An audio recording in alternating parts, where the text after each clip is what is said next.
Bom, vou falar sobre carga projeto.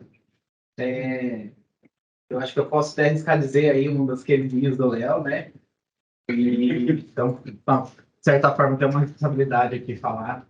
Já foi não tá aí, né? Mas agora é um filho de guarda compartilhado, né? É meu bebezinho.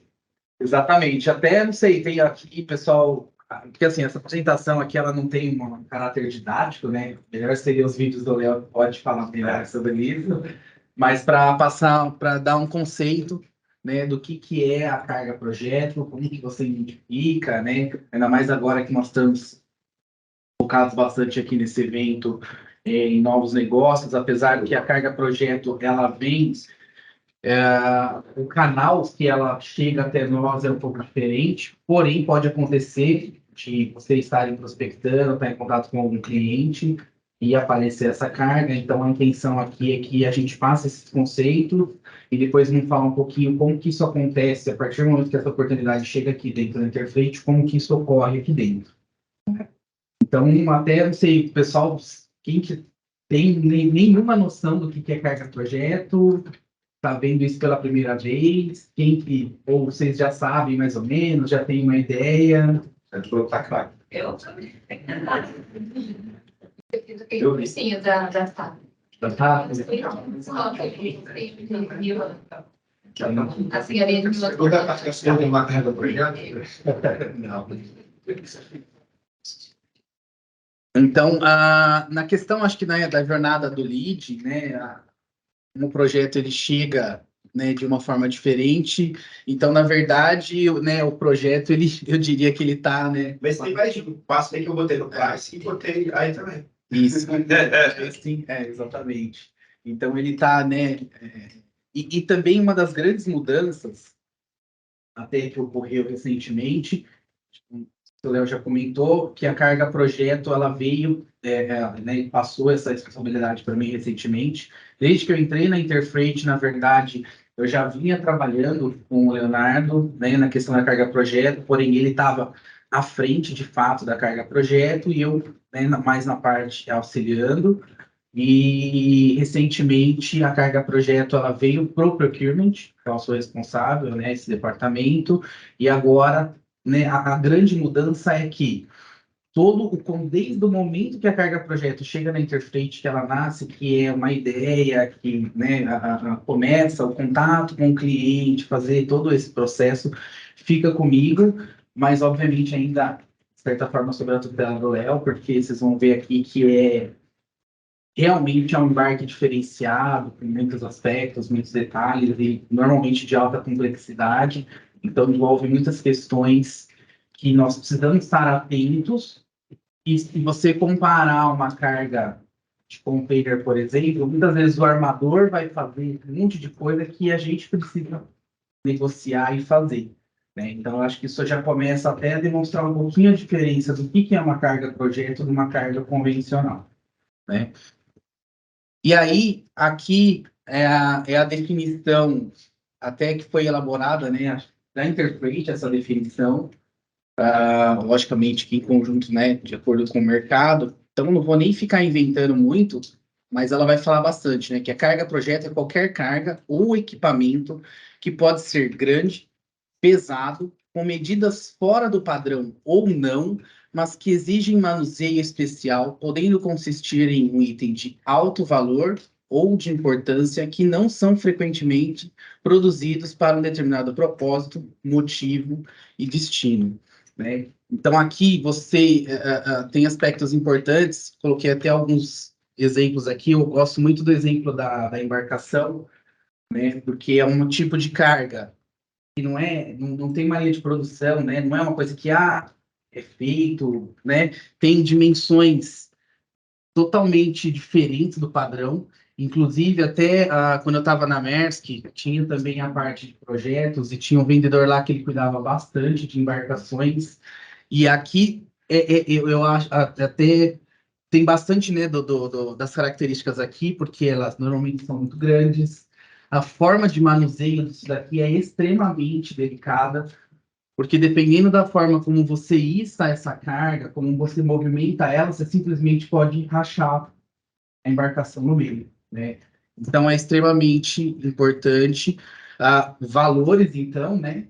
Milionários aqui, né? Até esse vendedor, o que acontecia? O cara tinha um iate, não sei lá quantos pés, e aí ele ia passar uma semana em Miami com a família, ele mandava o iate de barco, pegava o avião, chegava lá e usava o iate uma semana. Então, assim, o pessoal fica na dificuldade, né? Se eu compro uma.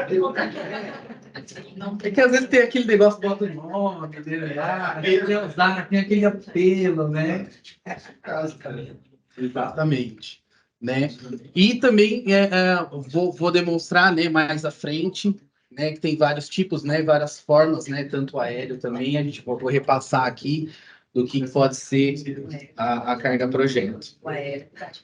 E aí aqui a gente vai entrar um pouco, e acho que essa definição que a gente mostrou agora, né, com o passar dos tipos de transporte, né, pode ser feito, né, que normalmente, comumente é utilizado na carga projeto, aí vai ficar mais claro aqui.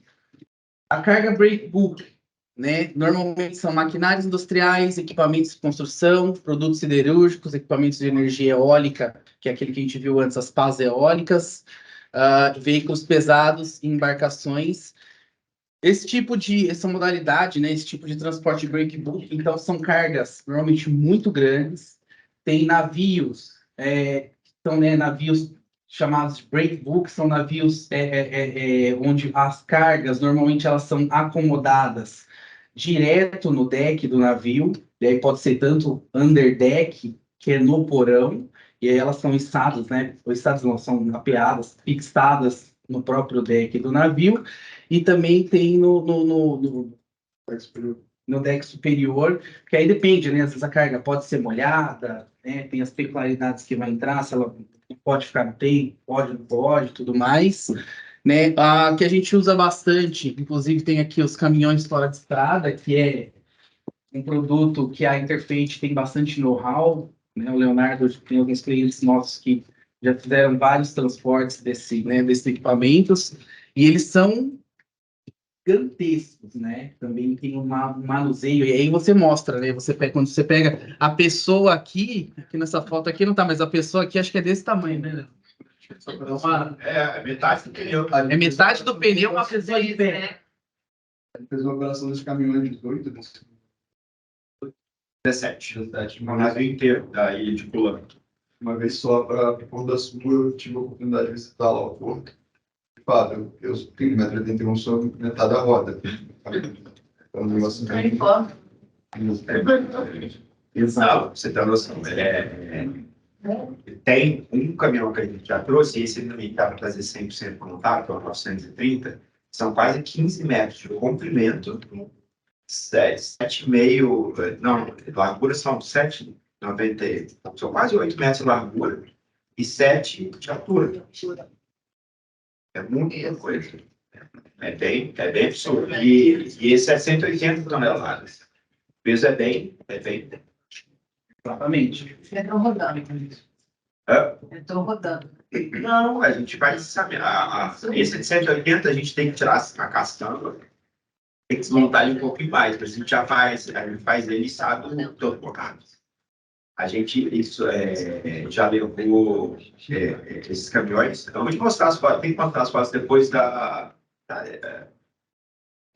ali, tá no NAS. É porque tem uns que podem rodar e outros não, né? Não, rodar na rua? Não, rodar para Entrar. Robô? Não, mas ele passa na porta do robô, sem ser montado, ele é grande a ponta. Então, isso a gente vai mostrar, porque assim, normalmente esse tipo, né, de caminhão, porque também tem a questão de diferença do solo, né? Então você precisa içar a carga, né? A carga ela é posicionada no costado ali do navio. Você faz o içamento dessa carga e aí você posiciona. Não dá para ir o caminhão até por uma questão de desnível entre o deck do navio e encostado ali no porto, né? Aqui nunca vi uma utilização de container fácil, normalmente esticado. Free along. Tá. A gente estava falando, né, de incoterms, que as meninas estavam falando, né, e a gente estava comentando que os incoterms são mais utilizados, outros menos, e esse faz inclusive, né, Léo, a gente teve um caso que ele gera até, às vezes, uma certa confusão, mas o faz é que onde você coloca a carga, né, posicionada ao lado do navio para que seja colocado. Então, o breakbook, ele é muito utilizado, então, assim, a modalidade também, a gente fala que é o chartering, né, que é o afretamento do navio, isso também é uma outra diferença, porque quando a gente está embarcando em container, né, você está pegando aquele espaço, já está tudo negociado ali dentro, quando você paga o frete, quando você fecha com o armador no container, já está tudo negociado, e na carga projeto, né, no breakbook, você tem cada partezinha da operação ela é negociada individualmente.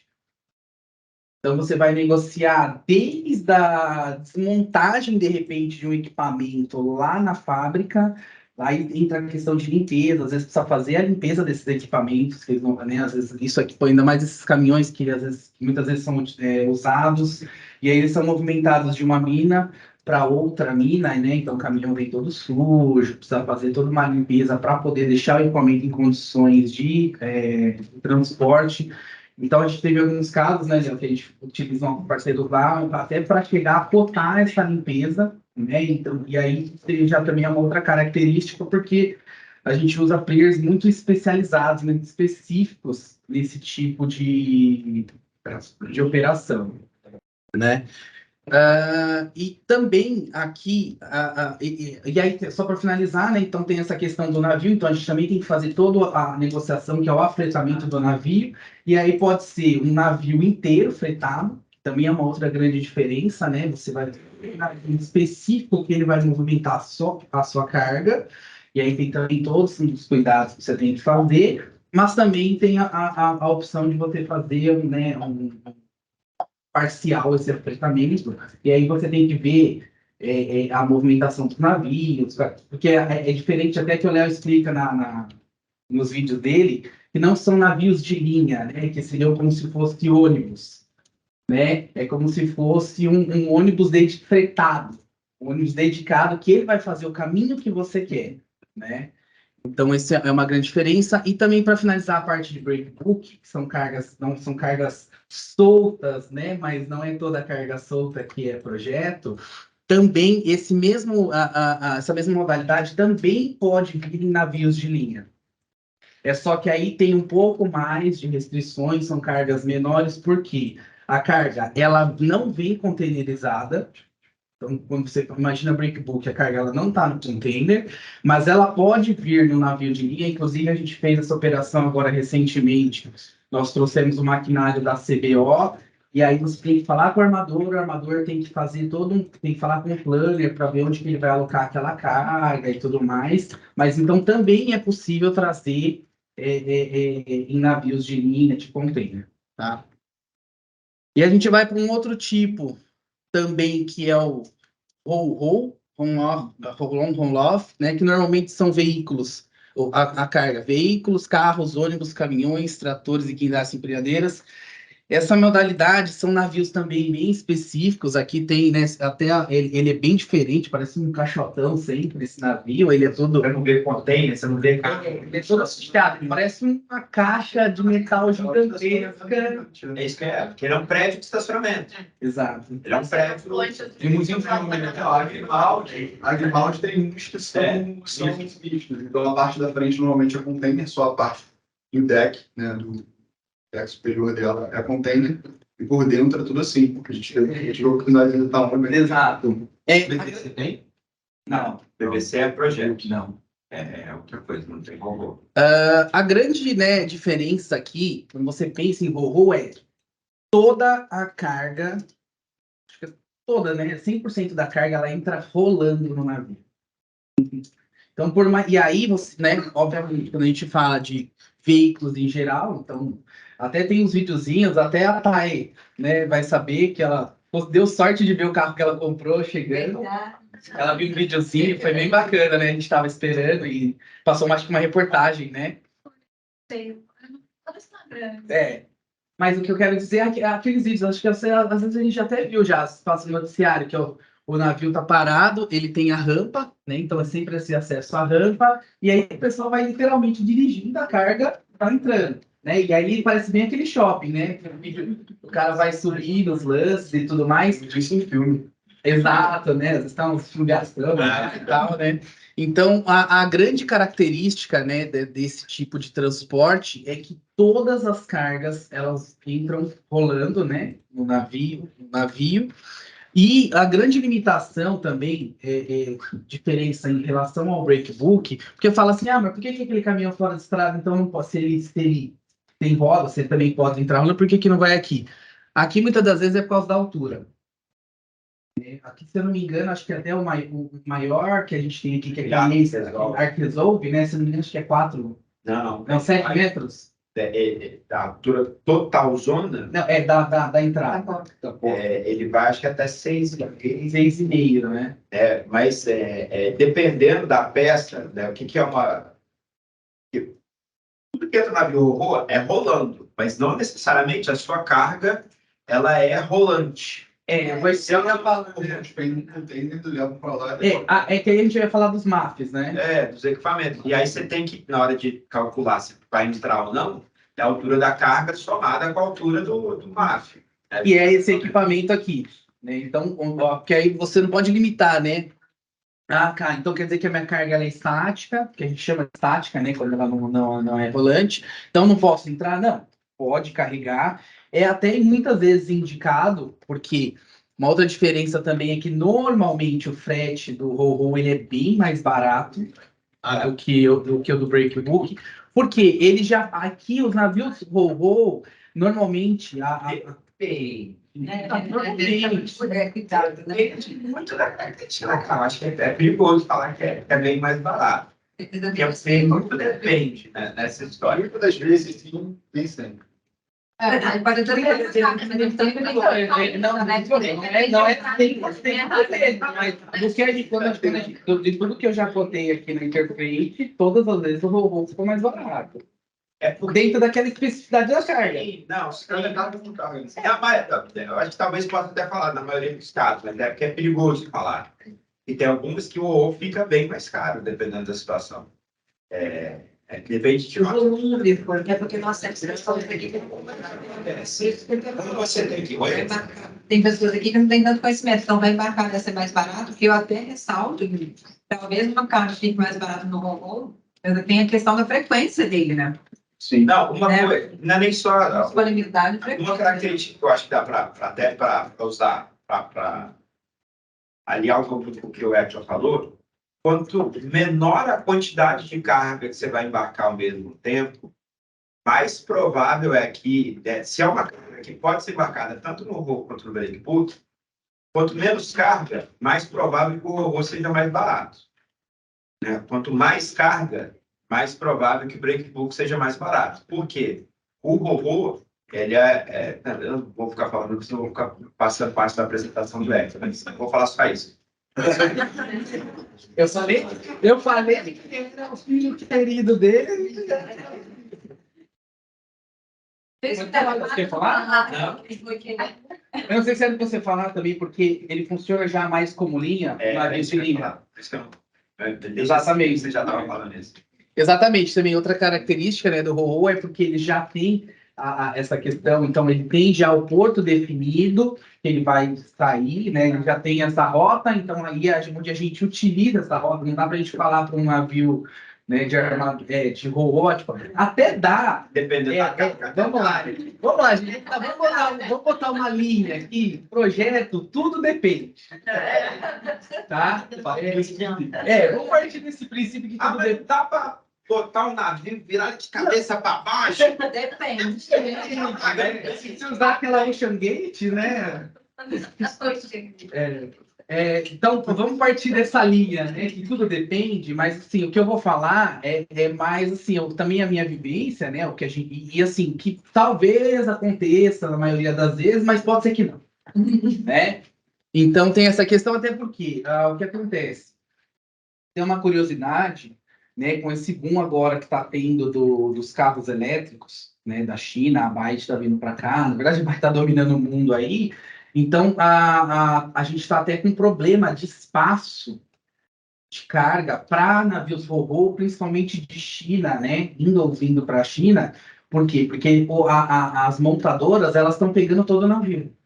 Então, elas vão nos armadores de ro-ro, elas fecham aquele navio inteiro e eles vão fazer aquela rota que ela quer, tá? Mas, né, assim, normalmente, isso não é, né, não é na maioria das vezes que acontece, aí ele funciona como esse navio de linha, que já tem aquela rota que faz, aquele específico, e a gente apenas pega esse navio, né, utiliza para isso daí. Japão que não pediu. Então pega essas montadoras, né, Toyota, Honda, que são japonesas, e as maiores exportam, né, para o mundo inteiro, elas têm um contrato, exatamente. E outro tipo, né, esse aqui seria, né, o bulk, que é a carga a granel. Então, a grande característica é de que, né, são grãos, né, e aí a gente tem os granel seco, molhado em pó, né, então a gente fala do seco. A grande característica é que a carga, ela já vai direto nos porões do navio, né, de forma a granel. Não tem uma embalagem, não tem ela, né? Ela não é. Você não consegue testar ela, o manuseio dela é bem específico. Então, aqui tem um exemplo, né? Acho que isso aqui talvez seja soja, né? E aí você vê que tem os portos, eles também, né? Os equipamentos portuários, a estrutura que precisa fazer o manuseio dessa carga, né? Tem uma estrutura bem específica, porque você tem os silos aqui, né? Então a carga, ela desde o início, desde onde ela sai lá das plantações, ou se for se for álcool, os líquidos, eles já chegam sempre de forma toda a granel, estão movimentados, né? São armazenadas em silos aqui, perto dos berços, e aí o navio chega e a carga ela é literalmente jogada direto no porão, exatamente. E aí a gente está até, tem um caso. Estamos aí, né? Na batalha, talvez a gente comece a exportar açúcar. A gente está num projeto com uma empresa, junto com o nosso agente na China. A gente já estruturou a operação quase toda, na verdade, só que está nos finalmente de negociação mesmo, de compra e venda. A gente está auxiliando tanto o comprador quanto o vendedor aqui. Eu estou envolvido diretamente nisso, né, me ajudando. Mas, né, tem lá um monte de vela acendida. E assim, são tonelagens absurdas, assim, né? O volume de carga é um troço assim. O contrato é tipo 200 mil toneladas de carga mês. Exportação. E virando isso, são 4 navios por mês inteiro.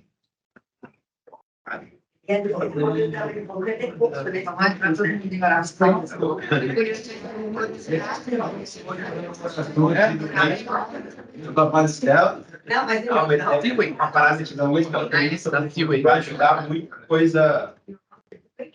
é uma A gente indicação acha que isso vai ajudar a gente a investir mais rápido em muita coisa.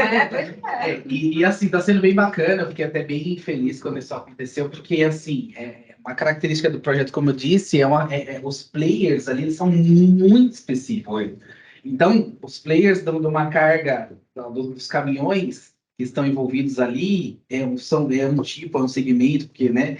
E do açúcar já é outro totalmente diferente, né? É um mercado que a gente está até meio que desbravando, é um mercado fechado. É um mercado fechado, então assim, não é assim, eu tenho um terminal X lá, eu quero usar o seu terminal aqui para escoar a carga, quero armazenar e tal. Não, né? O pessoal fica meio Não, tem tudo a ver. Né? Aí você começa a entrar em questão de safra. Você, beleza, vai ter produção, conseguir o navio, mas não tem terminal com janela para receber tua carga. Você quer carregar 50 mil toneladas de açúcar no navio, primeiro, você tem que levar para o terminal, 50 mil toneladas, sem envolve ferrovia, caminhão. Tem que ser. Olha a foto que o Hector mostrou, a quantidade de silos que tem ali por trás. Né? Ali não é açúcar, acredito que não seja. É soja ali. Mas é uma carga bulk, é a mesma situação. Em que você tem terminais muito específicos que trabalham com aquele material. o espaço de armazenagem ele tem que estar limpo, não pode ter material que contamine aquele tipo de produto. Tem terminais Até o navio. específicos no caso de Só açúcar. faz aquilo. Ele não pode misturar, tem a segregação e tal. Então, assim, Não, mas até que não tem tanto isso. Mas, por exemplo, né, você tem que casar a operação inteira para, tipo, né, o navio não vai ficar um mês carregando. Tem que chegar lá e carregar 3, 4 dias. E aí você tem todos aqueles equipamentos para fazer o carregamento.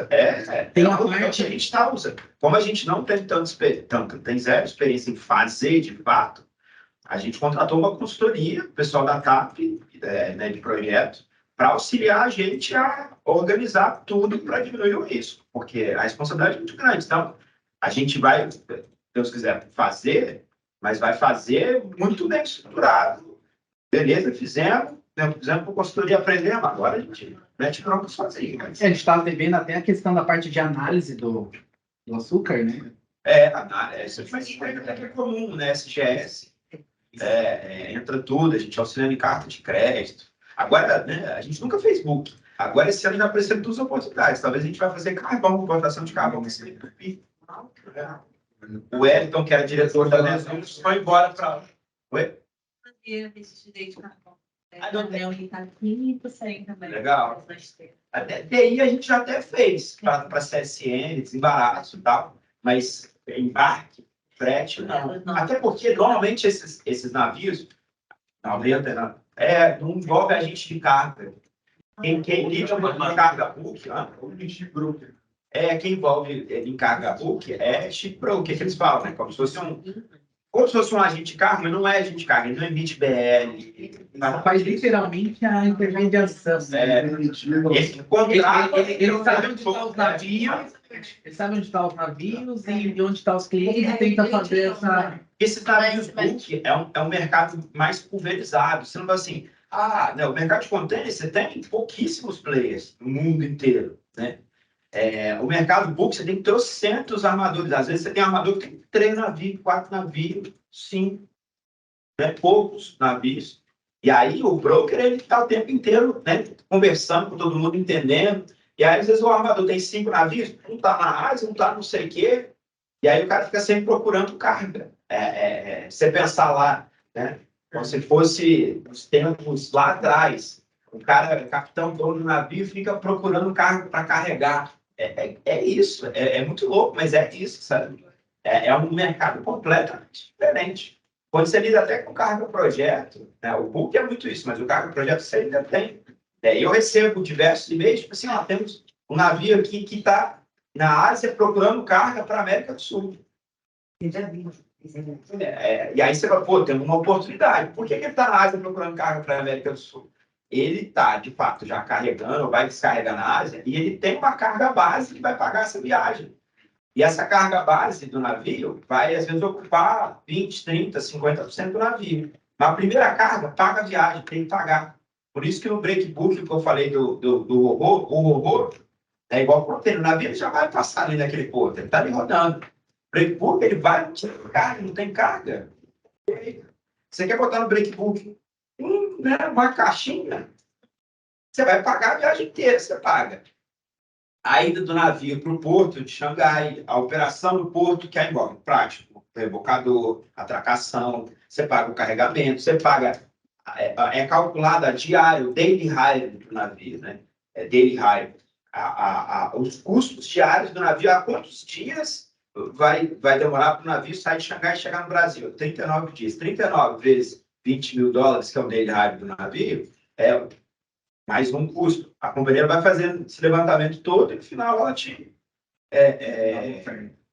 dá a oferta. Na primeira carga, aí pagou. Depois que a sua carga está dentro do navio, o contrato é fechado, o keynote assinado, ela começa a correr igual louca no mercado, atrás de outras cargas, que é ali que ela faz dinheiro. Entendeu? Tem 2 lives no canal, Comex 360, que fica disponível o tempo inteiro. Uma eu gravei com o Fabiano, que é o diretor da BBC no Brasil, e uma eu gravei com a Ana, que é VP comercial da Valenius, que é o maior armador, o horror do mundo. Quer conhecer um pouquinho desse mercado? Assistam. Né? O que eu gravei com a Ana da Valenius, ela abriu um PPT, mostrou foto de dentro do navio, os esquemas. Porque a Valentes, ela é muito focada em projeto. Por mais que tenha o rolante mesmo carro, a carga base do RoRo é carro. Você não acha navio RoRo atracando em porto que não tenha mercado consumidor ou produtor de veículo. É sempre carro. Por que a Ásia está um caos agora para conseguir espaço para navio RoRo? Porque a produção de carro elétrico na China está um absurdo. Estão exportando para caralho. Então, os caras não têm nada para entender. Estão carregando o resto das cargas. Porque tem dinheiro para tudo. Tem demanda para tudo. Então, essas duas lives são muito maneiras. Tá no Comexplix também. Tá no Comexplix também. Né? Tá no canal. São bem massa. Beleza. E também temos a parte, né? O projeto também envolve o Air Chartering, que é via aéreo. Eu não sei até, para mim, assim, eu faço uma certa analogia que seria o Breakbook e exatamente, né? Então, tem aqui alguma, né? Normalmente equipamentos industriais, né? Que são muito grandes e que, né, precisam de mais urgência. Usam bastante para suprimentos de ajuda humanitária, né? Então, a gente vê aqueles aviões chegando, aquele monte de acolhimentos e tudo mais, exatamente, né? Foi bastante utilizado. Carros, aeronaves, aqui tem até essa foto que ela é bem curiosa, que é um avião carregando outro avião. O Beluga ele foi construído basicamente para transportar peça de avião. Só faz isso. Né? Então, e também tem toda essa questão de negociação que é bem específica, bem diferenciada quando você vai fazer a negociação, porque é a mesma coisa dos navios, aquele avião, ele vai ser utilizado somente para você, isso se for tem o full charter, né, que é o dedicado, e o part charter, que chama, que também é um fretamento, mas você também ocupa somente uma parte, e aí você tem que fazer toda essa negociação com as companhias É aéreas. só cargueiro, né? Não tem. Só cargueiro. E esses aviões, eles tem companhias aéreas especializadas nisso? Ou tem todas as companhias têm esse tipo de... Não, são mais especializadas, né, Léo? Não é todas que fazem, depende também de aeronave. Por exemplo, a Emirates, você consegue afetar avião da Emirates direto com a Emirates. Mas você tem também brokers, né? A gente cota muito quando tem, para fazer um charter, tem a Air Charter, tem outros que são brokers. Em países, né? Em país, que afetam. E assim, o Thalys são exemplos de aviões grandes, mas por que na descrição lá de projeto está, às vezes, questão de importância e de valor? E de urgência. Às vezes, é muito comum o charter aéreo para projeto mais sensível no tempo do que, às vezes, a carga de fato. Até porque se for uma carga muito grande, não tem como botar no avião. Vai ter que... Mas tem aqueles transformadores, né, gigantescos. Você vai parar a fábrica. Tem uma fábrica, precisa daquele transformador e, nossa, precisa... Vai pegar a forma de petróleo. Né? Exatamente. Então, né, faço bastante essa analogia. Então, né, bastante coisa que a gente falou pro Breakbook serve pro charter aéreo. E aí, aqui a gente vai falar agora, né, um pouco sobre planejamento e execução. E aí, nessa parte, eu vou tentar, através desses pontos, fazer a alusão de como que isso funciona dentro da Interplate a partir do momento que a gente recebe uma oportunidade de cotar a carga projeto. Né? Então, a primeira coisa, tudo sempre que acontece, normalmente vem o e-mail do Léo, Hector. E aí começa uma coisa também que eu acho que é interessante, que eu ouvi falar, né, muito, para a gente entender também o que é esse conceito de carga-projeto.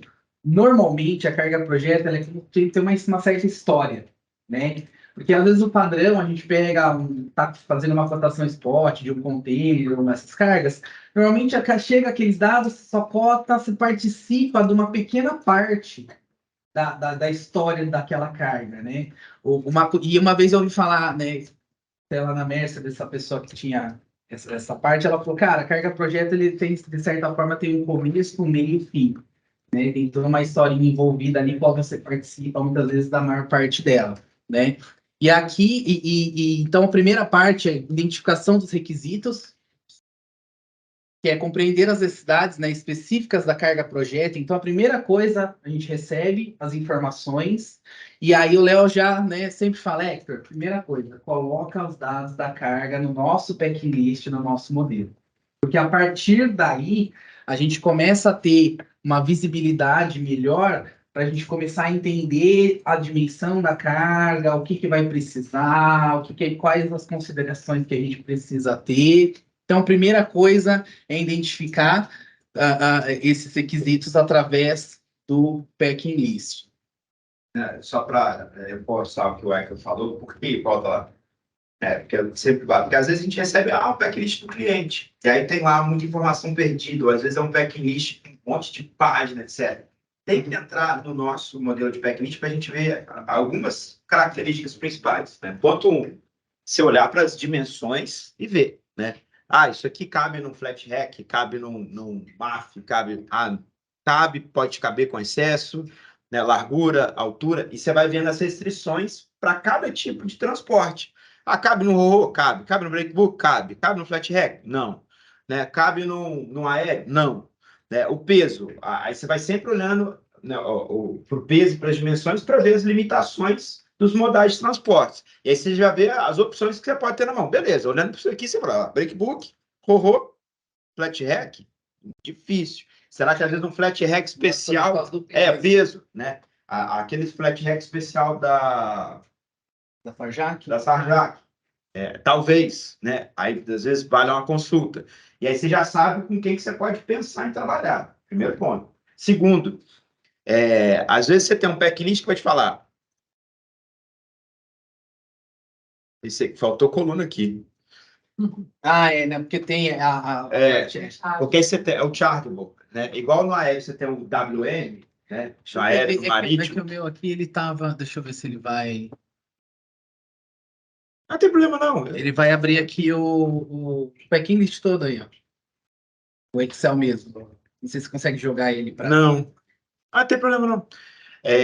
Mas você tem... Aqui são 2 volumes iguais, mas você sempre compara peso e metro cúbico, né? Tonelada ou metro cúbico, volume é volume. Você pode ter um packlist que o total deles são 10 mil toneladas e 15 mil metros cúbicos. Aí você bate o olho e fala assim, né? São 15 mil metros cúbicos, WM vai ser 15 mil.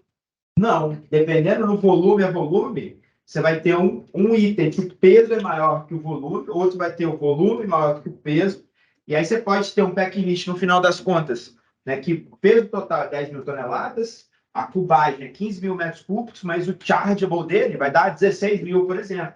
Isso dá um impacto gigante no preço final.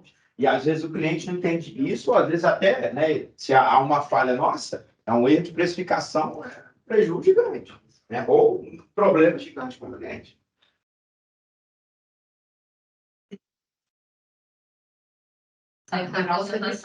Tem que clicar de novo na... Alt tab aqui. Carol sempre conta que ela teve um processo que acho que foi uns $90 mil. Foi? A diferença de... O que era? 3 mil, né? Do charge. Isso, e aí, né, mediante aquela etapa de identificação, né, a gente começa a selecionar os meios de transporte, né, escolher os modos de transporte mais adequados para essa etapa, né, então a gente já começa a vislumbrar o que e também do escopo, né, que foi fechado, porque no projeto também, às vezes a carga ela vai ser entregue no porto, às vezes a gente vai ter que retirar a carga, às vezes vai ter que fazer o manuseio, né, dessa carga, como limpeza e tudo mais. Então, através daquela primeira identificação de requisitos, a gente já começa a delimitar as possibilidades que a gente vai fazer essa verificação, e uma delas, né, que é a seleção desses meios de transportes, que foi o que a gente viu. Essa carga aqui já tem uma característica talvez mais indicada para o ro-ro. Essa aqui vai para o navio, breakbook do navio, o breakbook vai ter que apertar ou não. Uma outra coisa importante também que a gente até também já, de certa forma, adiantou, que é essa análise de rotas. Então, o breakbook, a gente vai ver os navios que estão posicionados. Muitas vezes, a gente tem que entender se aquele determinado porto ele tem condição de receber essa carga. Até teve um caso, Léo, da CBO, que é interessante, que a gente teve que ver o berço né? Acho que foi na Noruega, não foi? Você tem, às vezes, lugares que você vai carregar uma carga. Esse era um exportador que como tem alguns no próprio Porto do Açúcar, no próprio parte do exportador da fábrica, ele tem um pier ali para fazer o carregamento de cargas, para fazer exportação. E aí você falou, pô, legal, mas tá, e que navio que eu consigo colocar nesse pier? Você tem que ver o calado do navio, que é a profundidade ali. Quanto o navio afunda, né, da linha inicial, Da linha do... da linha da água até o... Mas é interessante essa questão do calado. O calado, ele não é a profundidade que tem da linha da água até o fundo do chão do mar. Ele é da linha da água até o casco do navio, a parte mais baixa do casco do navio. Esse é o calado, porque muita gente, eles falam... É o calado máximo. O calado máximo. Ou seja, o calado Exatamente. do navio. Você tem o calado do navio, você tem a profundidade né? Isso aí, às vezes, comumente eles falam, não deu. Às vezes, por exemplo, né, nessa questão, os navios muito grandes, triple A's, aqueles das companhias de container que vem 15, 18 mil teus, não vem para o Brasil, por quê? Porque os nossos portos não têm calado. Mas aí, quer dizer o quê? Esses navios, eles afundam tanto que a profundidade dos nossos portos não conseguiriam receber esses navios. E aí, nesse porto, nesse pier, a gente tem que olhar calado, você vê tábua de maré, você vê o acesso, o comprimento do pier, porque às vezes você tem um navio de 80 metros de comprimento e o pier tem 50, não vai dar simples assim. E outra, manobra de entrada. É óbvio que não é a gente que vai ter esse conhecimento tão técnico para analisar um monte de número e falar, tem, não tem. Mas você tem que envolver pessoas que têm esse conhecimento, pedir as informações certas para repassar para essas pessoas, para alguém assinar aquele planejamento ali. Mas eu lembro que a gente teve que fazer o contato com o Schiffer, porque eu lembro que ele enviou a foto, tem o diagrama do berço ali, né? E a gente passar, que aí é o que o tal do handover que o Lucas falou, né? Então, nosso trabalho, a gente não vai fazer o trabalho de análise, mas a gente vai fazer o trabalho de handover entre as partes envolvidas da melhor forma para que viabilize essa operação. E tem só, queria apresentar uma coisa também interessante aí, que você também deve ter visto, que eu tive de dificuldade com carga projeto, que foi a questão de se o pier suporta o peso da carga. Sim, exatamente, que é o peso concentrado da carga. Às vezes você tem... Tem esse exemplo do caminhão aí? Tem. A gente já tem, por exemplo. Não. Esse é um caso, eu ia perguntar justamente isso. Pedir para a galera você comentar também. Esses casos que a gente fez de caminhão 100% montado, Marcelo, a gente tinha que, de fato, olhar. E aí você tem o dado que é de peso por metro quadrado, essa concentração de pressão. Não só no terminal, como quando a gente carregou isso no deck do navio, cada andar do navio breakbook, você tem lá o indeck, que é o do meio, tem o deck, e tem lá o fundão do navio. Cada um você tem, às vezes, pressão diferente que eles conseguem carregar. A gente teve uma situação com a Thor, nesse projeto que a gente fez da Austrália, que a gente tirou os caminhões da ilha, porque a gente teve numa ilha, tinha uma operação de mineração que estava desativada, a UIM comprou 17 caminhões usados, não tinha via para carregar. E ia custar muito caro desmontar esses caminhões lá dentro e transportar desmontados. A logística que a gente montou foi botar uma balsa para carregar os caminhões na ilha. Os caminhões entravam vovô nessa balsa, a balsa tinha uma rampa, de 2 em 2, a gente atracou um navio no mar, e aí de 2 em 2 a balsa, acostava no navio, a gente transferia o caminhão para dentro do navio. No meio dessa operação, que durou 6 dias, na hora que chegou para fechar o twin deck, o caminhão para você botar, o navio para você botar as cargas lá embaixo, ele vai se abrindo, né? E os decks não é tipo uma escotilha, são placas de aço, né? Que vai igual um tetrizinho mesmo. E aí eles vão tirando e depois vão remontando. Primeira situação, na hora de fechar o deck, o caminhão era um pouquinho mais alto do que estava no packing list. não fecharam. A gente tem foto disso. A gente teve que entrar lá, diminuir a pressão de ar do pneu do caminhão para fechar. Fechou, né? Deu certo. Aí botamos o caminhão no deck. Botou o caminhão no deck, assim, amassou. Mas aí né, o pessoal fez uma inspeção, não. Passou, mas tá seguro. Foi, beleza, ó, beleza. Na hora que descer, aí a Torque, a companhia da gente alegou pra gente que o peso declarado estava muito diferente do peso real. Tudo bem? Na hora que chegar aqui, nós vamos revezar, vamos botar sunday, vamos fazer não, o caos todo. Afinal, a gente estava certo. A companhia marítima, que algum dado dela não estava 100% redondo, e o trem aconteceu. E a gente teve uma outra situação com a Torque. Tem que pegar esses vídeos do NAS, cara. E essa, assim, eu estava em Alagoas nesse dia, era um feriado de setembro, quando a companhia marítima me mandou, essa era uma carga que a gente estava tirando de Singapura, Não, Singapura. Volta ali, olha. Você tem alguma foto de içamento ali, desses caminhões? Não, eu vou ter talvez aqui, ó. Aqui? Mas essa aqui... Esse é o booster ali, não é? Para essa aqui, porque aí eu caso as duas. Vou pegar o microfone, não.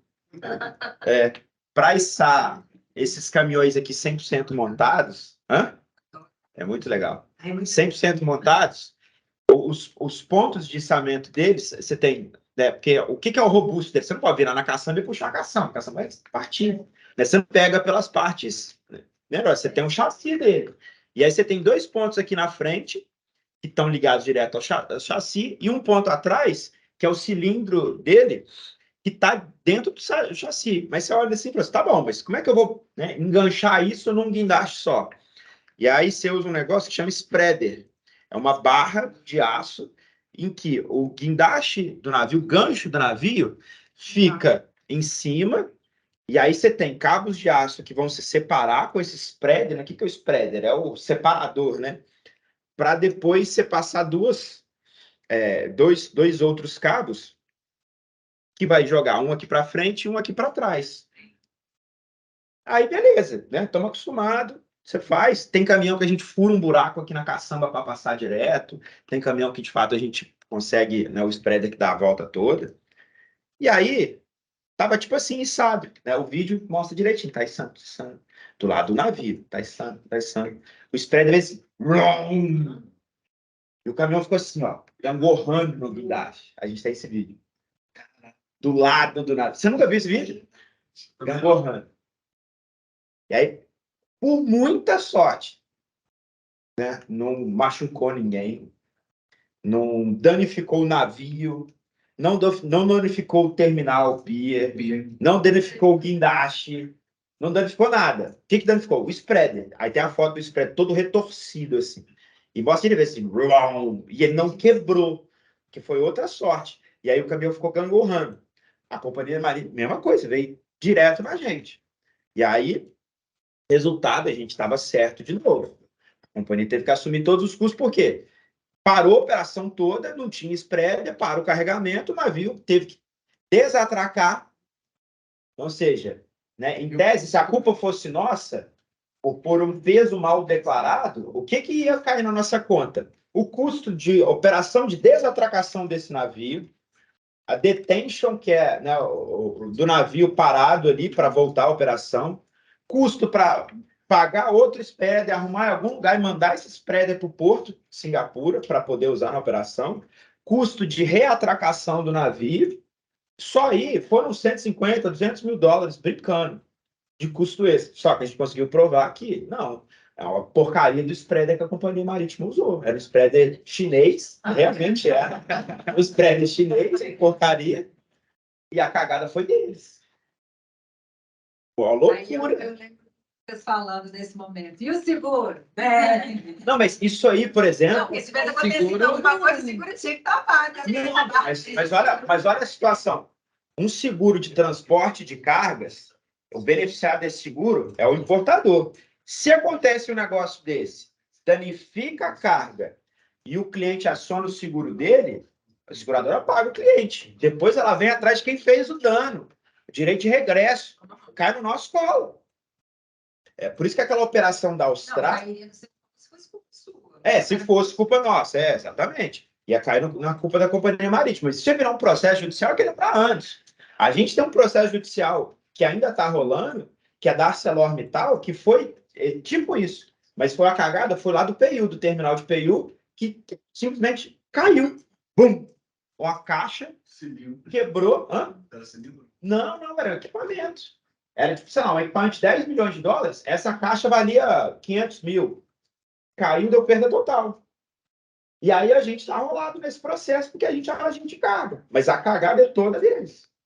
Mas, enfim, é um processo, tá lá. Acontece, a resposta. Aí você faz, às vezes, um projeto desse, né? Por que cobra caro? Pô, você vai ganhar o quê? $1.000 num projeto desse? E ter essa responsabilidade toda no seu colo? Nessa operação da Austrália, que a gente fez a transferência dos caminhões da balsa para o navio, se, por um acaso, caísse um caminhão desse no mar, além do prejuízo do caminhão, a gente ia interromper o acesso à ilha, que era uma ilha, não ia entrar nada nem sair nada da ilha. Olha que loucura. Imagina o caos que isso seria. É tipo, né? Uma cagada que a gente fez aqui, fechou o Porto do Rio. Só isso. Aí a gente fez um outro seguro em nosso nome, que era um seguro de performance, para cobrir. Cara, se acontecer uma cagada dessa, é seguradora ou seguradora? Não quero saber. Então, até isso você tem que ter preocupação. Hã? O performance bound? Era um tipo de performance bond. Entendeu? Vocês têm muitos detalhes. Tem né? muitos detalhes. E o que transportar uma carga? Não, e você tem que ter uma sensibilidade para avaliar o risco que você está assumindo. Justamente por olhar no caso e falar, gente, né? Ou eu faço isso ganhando muito dinheiro, ou eu faço isso com o seguro, ou eu faço isso com os dois, né? Para fazer, porque senão não vale a pena. E às vezes, e o que tem muito no mercado? Importador que não entende nada disso. E às vezes, mas fulano comprou metade. Aí chegou uma hora e falou assim, Pode fazer com tchau. A evidência. Depois você me fala. Esse cliente nosso. Hoje em dia a gente tem feito menos projetos, porque eles têm fechado um monte de projeto. Uns caras que assim. E aí foi acontecendo um monte de merda. Eles tiveram que pagar frete morto numa carga lá da Singapura, não. Olha dos países aí perto ali. Manila fica onde? Filipinas. Porque aí chegou lá e não tinha como desembaraçar. E aquele vídeo lá que eu te passei, é curada? Chicanana, o nome dela. A gente. Aquele de construção que volta e meia cota. E aí fala assim, Não, ela saiu, agora ela tá numa empresa de energia. Eu acho que é do mesmo grupo. bom, é isso aí. A gente quer mandar um. O cara quer fazer, ele vende equipamento, ele é uma carga, ele é uma carga projeto, aí ele tá toda hora precificando para tentar vender, aí a gente manda os dados assim, mas eu preciso de preço amanhã, tá? Isso é um projeto. Não, acho que ela pediu uma cotação para o embarque no final do ano, não foi? Dezembro. Ela pediu uma estimativa de valores, eu acabei passando, daí ela falou que ia verificar, ela até deu uns feedbacks e tal, mas que ela ainda ia precificar lá e tal, mas depois não perguntei, ela não. Rapidinho, só falando essa questão da análise de rota, o caso da Condor, ela, por exemplo, não pode circular em todos os espaços aéreos. Então, tem que analisar qual a rota que ela consegue fazer por causa do tipo de material que ela transporta. Na época que eu botava para Condor, tinha que ver todos os países que passaria para ver se daria para passar lá, se tinha alguma Questão de restrição, embargo, aquele tipo de material naquela rota, né? Então você não pode, né? Depende se for usar uma companhia aérea ou navio, se ele for atracar, passar ali, não pode. Né? Exatamente. Acaba enquadrando. E aí, né, a gente acabou até adiantando que tem justamente que é o que o Léo passou tudo agora, que é o planejamento de descarga, de carga e descarga. Então, né, você vê, né, a gente vai passando essas etapas, vai vendo como é diferente, né, um embarque de um container, um embarque de uma carga aérea, que assim, tudo isso, ele ocorre. Só que não somos nós que fazemos, né? O próprio armador já tem todo essas negociações feitas com os terminais que ele vai atracar, né? A movimentação da carga, como é que vai carregar e descarregar o navio, tudo isso ele já vai fazer lá. A única coisa que a gente tem que fazer é posicionar a carga liberada, desembaraçada, né? Já estufada no container, só para ele retirar e fazer toda essa movimentação. E aí, a gente chega no momento que, depois a gente levou em consideração todos esses aspectos, mediante a informação que a gente obteve do cliente, e aí, isso a gente está falando com a companhia aérea, ou com o armador, ou muitas vezes a gente já está falando com um agente de carga, também na origem, né, ou nos outros locais. Isso também é uma outra questão, porque muitas vezes os agentes de carga também têm que ter esse know-how. Então, não dá para a gente, por exemplo, utilizar o mesmo agente de carga, né? Não é, gente, tudo depende da regra, tá? Mas, na maioria das vezes, a Interfleet, como já tem, né, essa tradição em cargas projetos e para determinadas rotas, então a gente tem agentes de cargas também especializados que têm o mesmo know-how que a gente tem aqui, ele também tem lá. Então, a gente tem, né, faz esse contato, porque todo o trabalho, né, que a gente, por exemplo, numa importação, que a gente tem que levar em conta para fazer o descarregamento da carga aqui, esse nosso agente, ele também tem que fazer esse trabalho lá.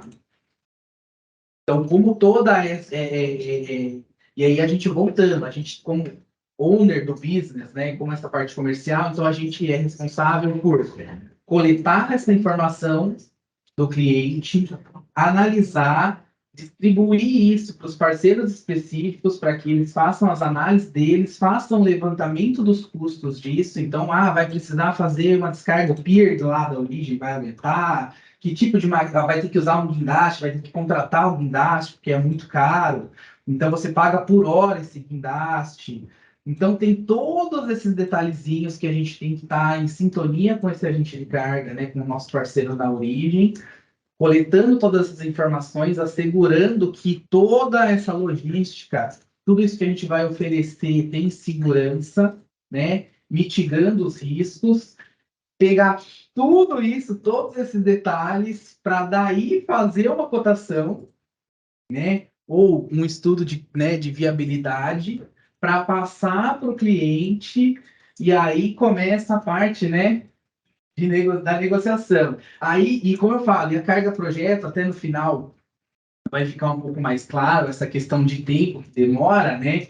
Porque também não é um negócio, fechou, mandou, tal. Não, vai mandar, às vezes o cliente está fazendo, muitas vezes está fazendo um levantamento, estudo de viabilidade, se ele vai trazer, se ele vai, eu estou querendo trazer os caminhões, estou querendo comprar, vale a pena ou não?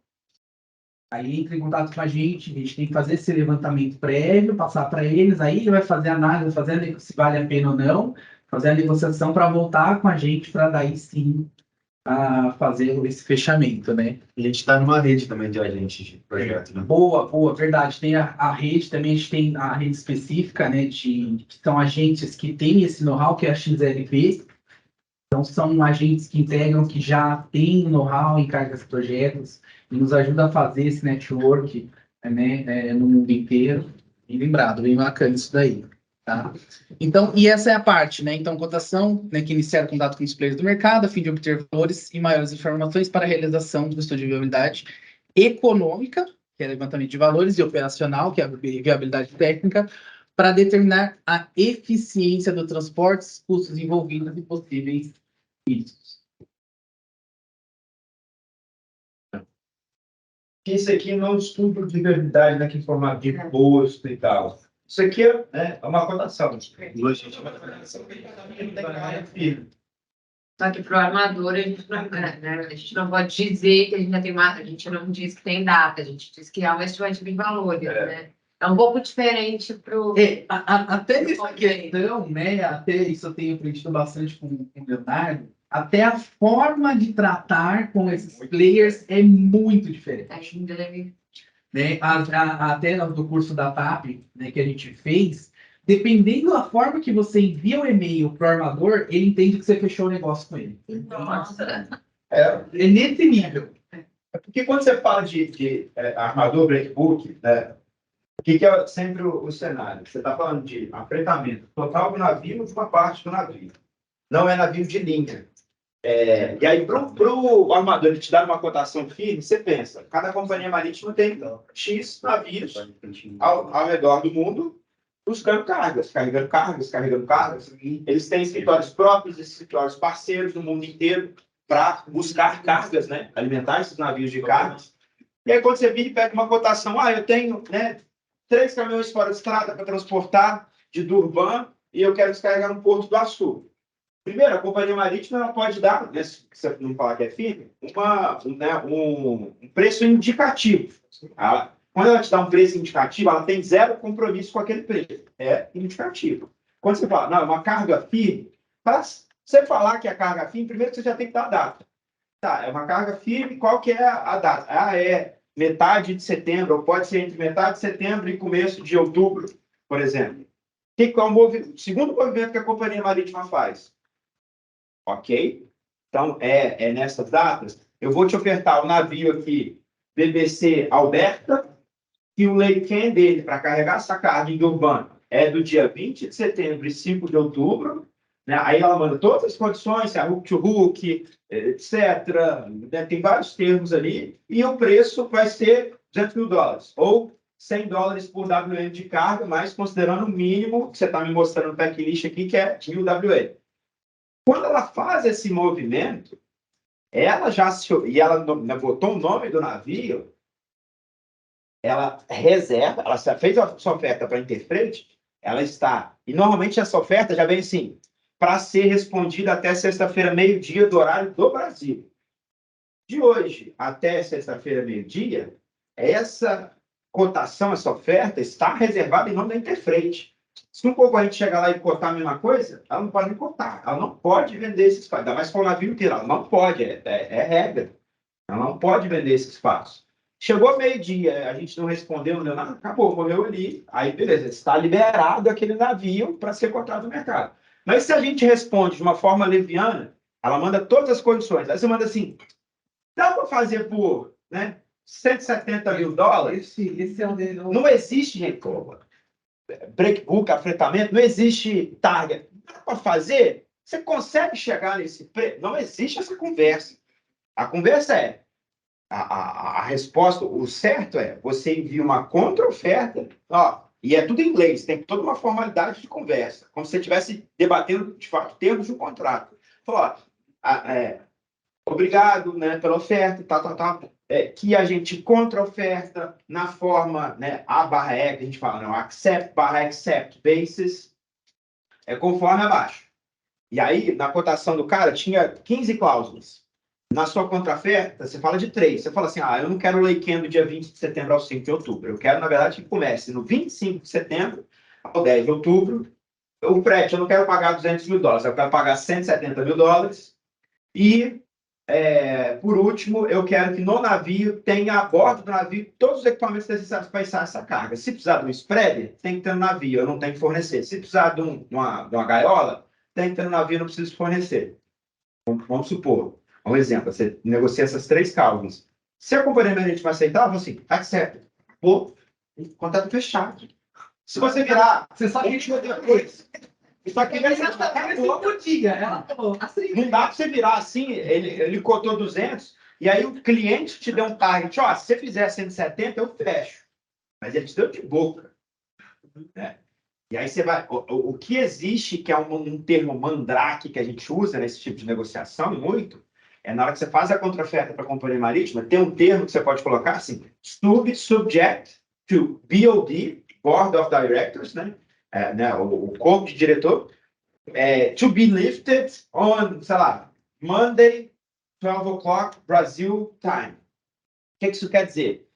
Você está dizendo que a contra-oferta que a gente está fazendo está sujeita a uma decisão final do board de direção da Interfreight, que tem que ser, né, respondido até segunda-feira, meio-dia. Né, terça-feira, meio-dia. E aí, se ele fala assim, aceitou, beleza. Então, ainda tem um último sub que a gente colocou. Que esse último sub vai ser resolvido terça-feira, meio-dia. E aí eu tenho que ter terça-feira, meio-dia para fechar com o cliente. ter assinado do cliente. Se eu não tiver assinado do cliente e não tiver certeza que aquilo vai sair, eu tenho que virar para a companhia ou pedir uma extensão naquele prazo, ou virar e falar, ó, não vai rolar.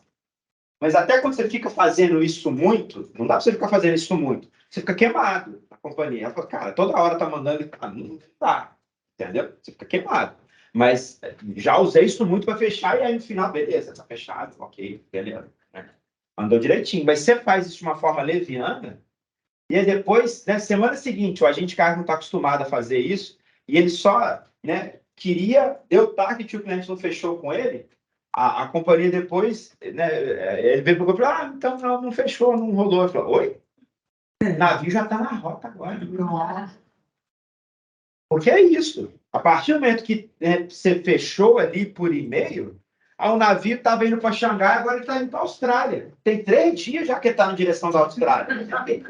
São $50 mil de daily hire que já foram gastos só para botar ele nesse caminho. Já era, filho. Assim, se você falar, não, mas não dá, você nunca mais embarca. Nunca mais tio. Não, e dependendo da situação, você vai ser processado por frete mútuo pela companhia marítima. É isso que vai acontecer. Não é um simples e-mail, não tem target. Você está fretando o navio e a partir do momento que aquilo começou a acontecer, a companhia redireciona o navio. Né? Não, e não só redireciona, como ela deixa de aceitar cargas para aquele navio, porque a sua já entrou ali. Seja por causa do espaço no navio disponível, seja por causa do tempo, né? A sua carga vai para a Austrália, então não dá tempo mais de carregar uma carga que o cara queria que eu carregasse em Singapura com aquele navio. Então ela vai te colocar, né? Tá aceita. Se você não falou nada, é porque você aceitou. Depois, aí você aceitou, aí vamos supor que ele falou, beleza, aceita. Aí lá na frente você fala e-mail. Então, esse outro negócio aqui que não dá, acho que não tá aceitar. Volta pegar a canela, que é diferente. Vocês entenderam que é um pouquinho mais complexo? Sim. Não. Esse é o conceito que a gente queria mostrar? Ou É um pouquinho, né? Mas é legal, assim, acho que vocês terem mesmo, porque às vezes o cliente, né, ele dá aquela pressão. Não, cara, mas ele precisa só de um favorzinho, assim. Não passa, E não é bem assim que funciona. Tem até, ó, como é que chama aquele navio que é de oportunidade, que o pessoal... Esqueci O Trump? O navio Trump, né?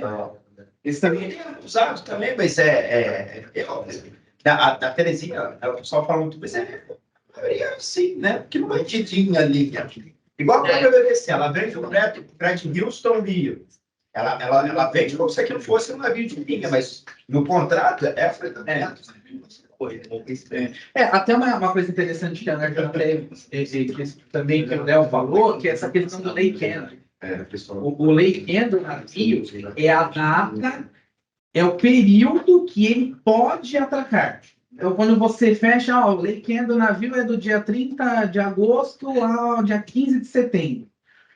O navio, você tem que estar com a carga pronta, preparada, com todo o equipamento, porque o navio ele pode chegar no dia 30 de agosto, como ele pode chegar no dia 1º de setembro, agosto dele. É literalmente isso. Agosto dele. Porque lá no contrato estava falando, lei can é desse dia até esse dia, e eu tenho essa janela para atracar, e a partir do momento que o navio atracou, já começa a contar a demora. Então, eu já tenho que estar com a carga lá. Primeiro time, negociar. Você negocia o free time, mas você já tem que estar com a carga ali pronta para, nesses 15 dias, quando o navio chegar, você já começar a fazer a operação de carregamento do navio. E um outro detalhe também bem interessante é que nesse contrato, você também negocia a velocidade que você vai carregar o navio. Tem uma cláusula, agora não, o Léo vai saber os nomes, eu não lembro, mas assim, é uma cláusula que você se compromete a carregar o navio na velocidade mais rápida possível. Por quê? Porque a companhia ela tem interesse que o navio saia. Então, se você não cumprir essa velocidade, porque às vezes o que acontece? Você vai colocar a máquina lá. Deu problema no equipamento que era seu, que era de responsabilidade nossa. E aí atrasou, por algum motivo, diminuiu, né? Vai levar mais tempo para carregar o navio, dependendo da forma como isso é acordado, ali na hora que você está fechando o frete, a gente é penalizado. Né? Exato. Às vezes, tem até os termos, assim, por exemplo, às vezes né, o equipamento está desmontado, né? O caminhão está desmontado. Então, você vai carregando ele em partes. Você se compromete em tantas horas, você vai carregar determinado volume de carga por hora. Se você não carregar, o armador ele pode te penalizar. Sim. Beleza. Tem todo. Não, cliente fica com uma pessoa lá. O Léo falou 4 mãos, mas na verdade é 354 mãos. Você tem várias partes interessadas que estão fazendo essa operação. Você também vai começar a pagar. É bem complicado. Né? E aí a gente vai para a parte, né? Então, aí começa, né? Vai rolar toda essa questão, negociação e tudo mais. Aí vem finalmente a parte mais melhor de bom, que é o fechamento, que a gente fala, não, vamos fechar com você. Hã? Não estava falando naquela questão que o navio não consegue atracar, ele está no show, no congestionamento. Então, você já começa a pagar, tipo, é você. Quando ele chega, né, perto ali da barra, né? Ele chega na barra e não consegue atracar, por congestionamento, exatamente, etc. Você também já começa a pagar. Exatamente. Se ele chegar ali na barra e às vezes por uma questão não tem disponibilidade de berço, por alguma questão que não é por culpa dele. Porque assim, e você tem que ir acompanhando. Exatamente. É bem interessante, assim, porque à medida que o navio vai chegar, a partir do momento que você entrou no fechamento, é bem mais ou menos isso. Assim, na verdade, não, mas veja bem, na verdade, por isso que é o que o Léo falou, depende tudo vai depender do que você negociou nessa parte das cláusulas.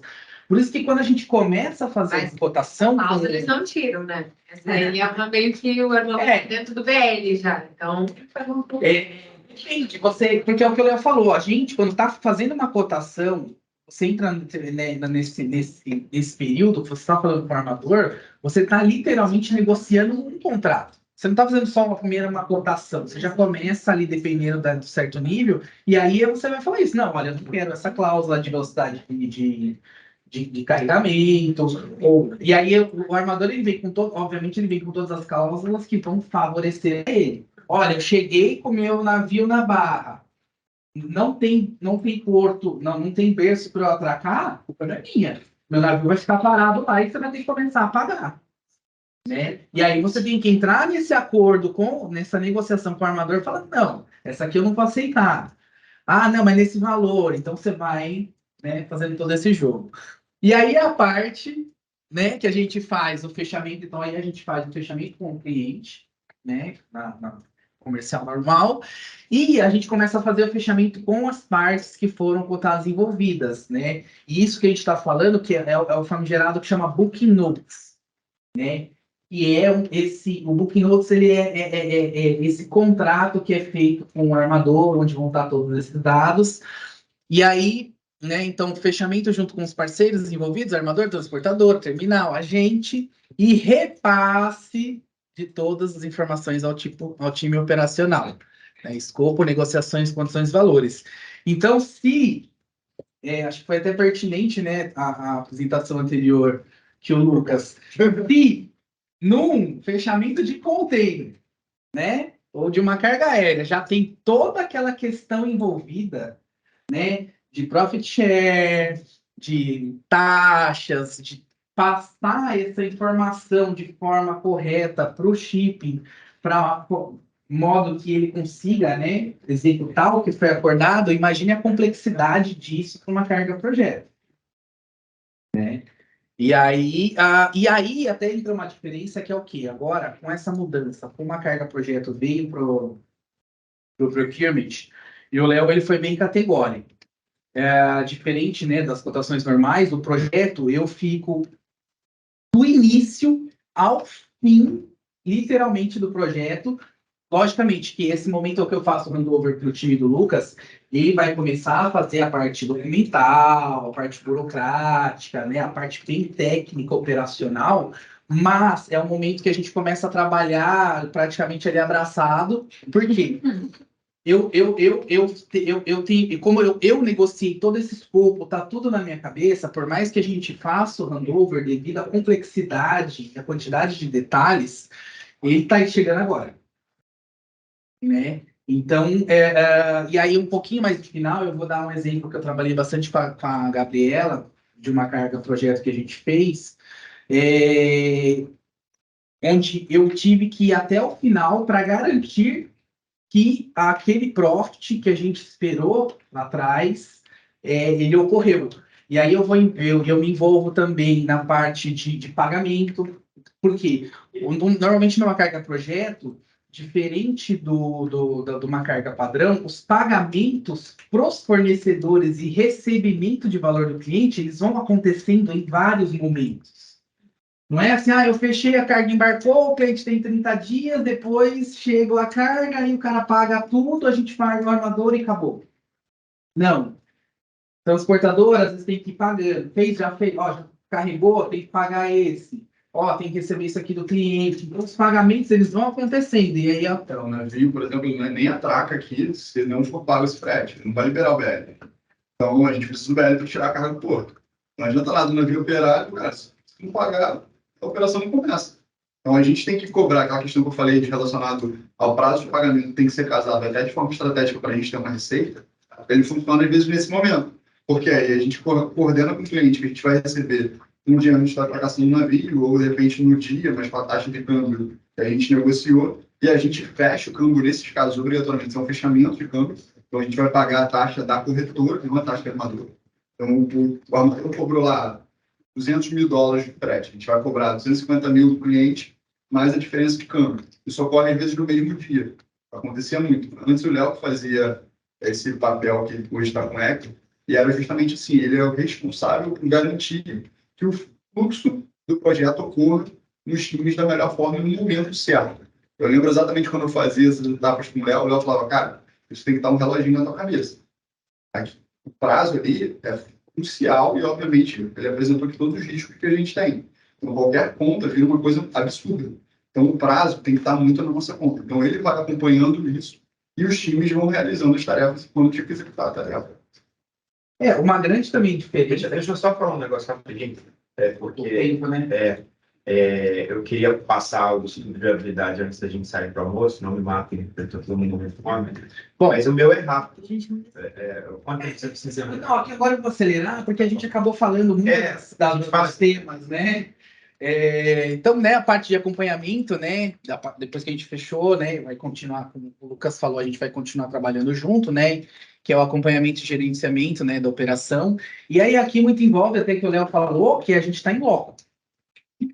Né, até quando a gente estava, isso antes até, às vezes, da operação começar, né, a gente estava agora do açúcar, a gente, né, foi ver terminal, como eram muito específicos, parceiros, e a gente não tem esse, né, nunca fez, que agora entrou num momento de stand-by que a gente está aguardando mais a parte do cliente, mas provavelmente eu vou ter que descer lá para terminar, lá para Santos, para conhecer o terminal, ver se tem condição de receber aquela carga, e às vezes tem que descer no momento da operação para acompanhar a operação do navio ali, né? E aí essa parte, né, que é o gerenciamento da operação e tudo mais, e também o que eu comentei agora com vocês, né? O Léo foi bem taxativo quando ele pediu, ofereceu essa posição de projeto, que é acompanhar efetivamente até o fechamento da operação.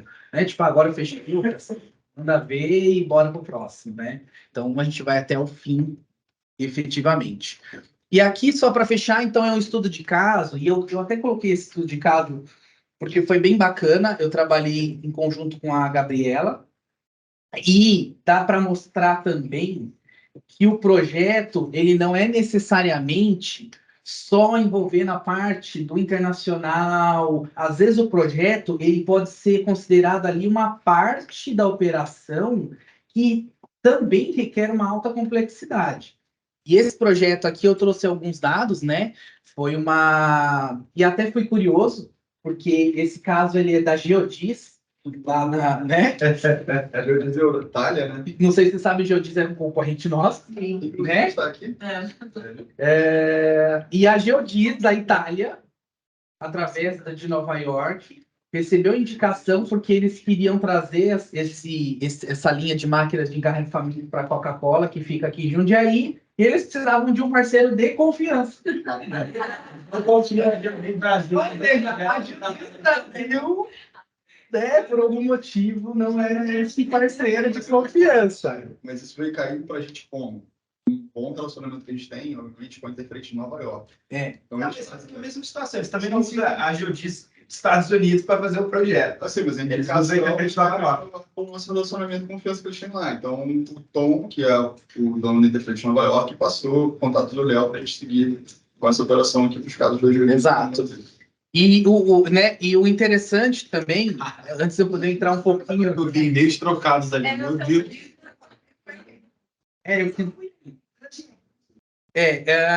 Então, assim, por que eu quis usar também aqui? Porque tem alguns aspectos que aqui é um pouquinho diferente de tudo que a gente conversou, mas também é considerado como projeto, porque a gente viu lá coisas gigantescas, máquinas, e a gente falou muito de coisa fora de container.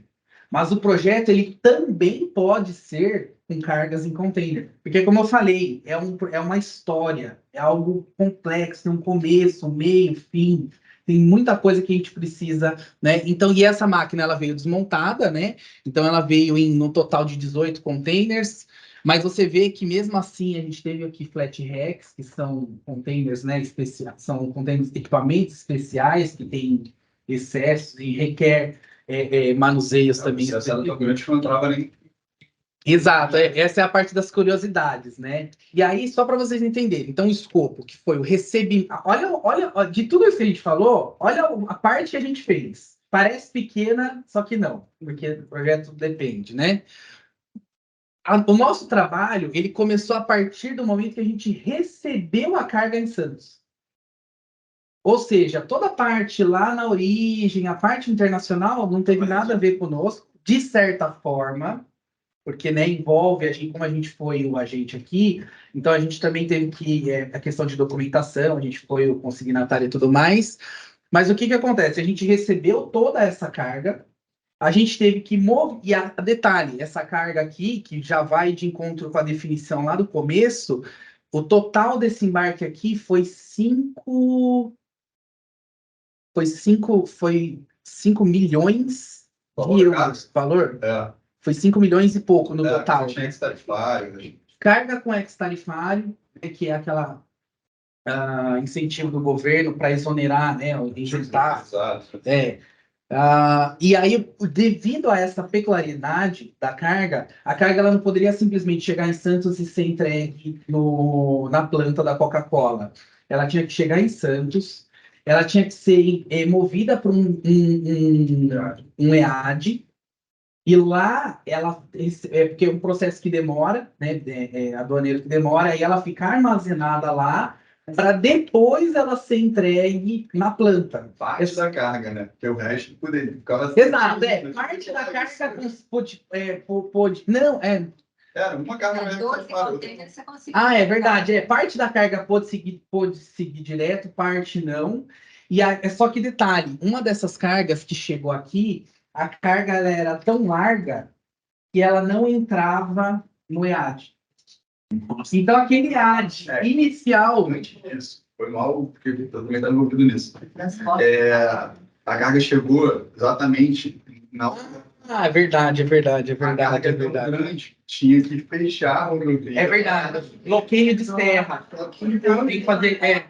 Em alta temporada, eles não bloqueiam certo. Então, a carga ficou parada no porto. É verdade. Até ter permissão de liberar a estrada para a gente poder rodar. Porque exatamente, a carga ela era tão grande, e aí ela, acho que tinha 5,45 metros de largura, e aí você tem que fazer o bloqueio de serra, ou seja, você interrompe o tráfego de descida para a carga poder subir e depois faz essa liberação. Como era época de Natal, eles não fazem porque o fluxo é muito grande, eles não fazem esse bloqueio de serra. Então a carga, ela chegou em Santos, ela teve que ser retirada dos equipamentos, porque tem outro detalhe.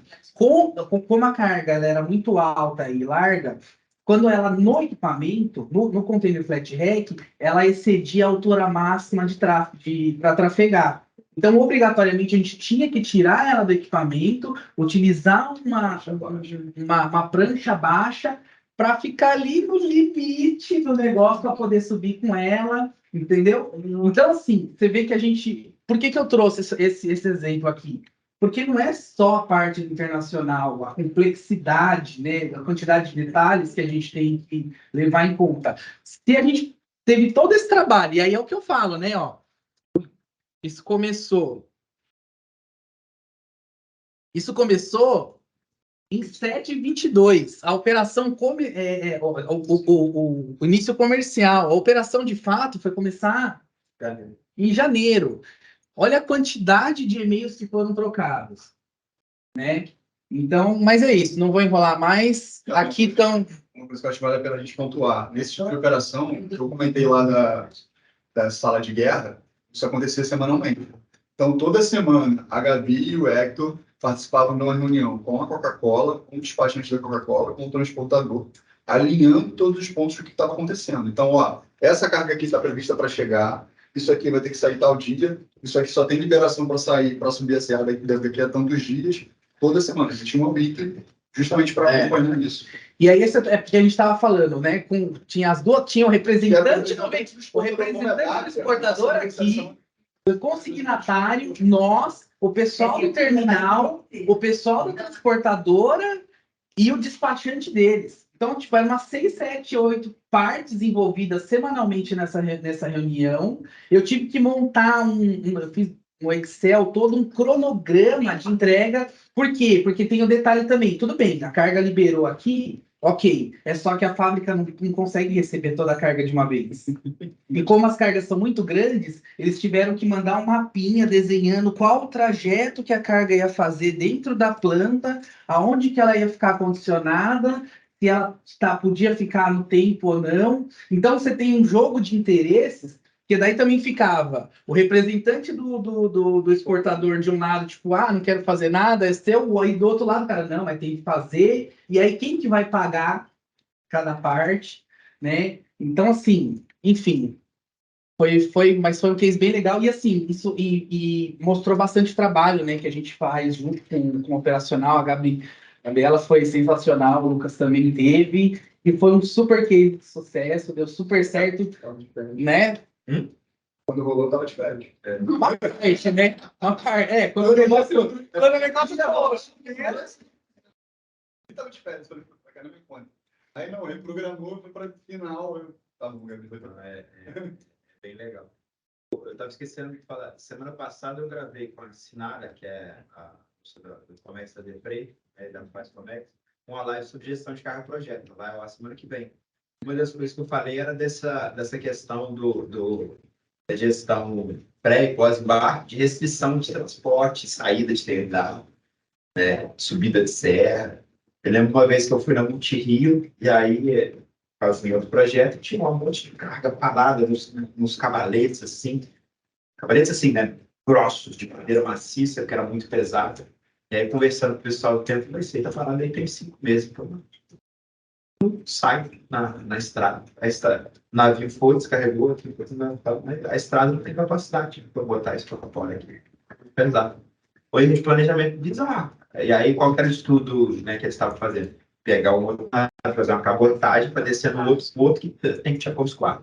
Nossa. Tá muito doido, né, cara? Acontece. Tá aí. Fechou? Beleza.